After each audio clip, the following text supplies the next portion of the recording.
Recently, Instagram introduced a new feature that lets you share reels and posts exclusively with your close friends list. In this video, we're going to explore how to use this feature to create a more private and curated experience on the platform. To get started, let's navigate to your profile and tap on the menu button in the top right hand corner, and then tap into settings and privacy. Scroll down a little and you will find an option for close friends, and tap on it to add people to the list.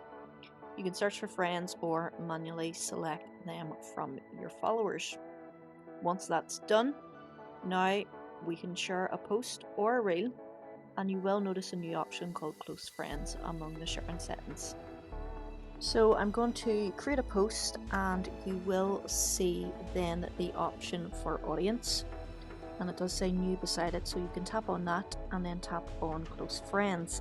It's important to note that close friends can interact with the exclusive content. They can like, comment and even share the post within this private circle, fostering a more intimate interaction. And that is basically it. I hope you enjoyed this video.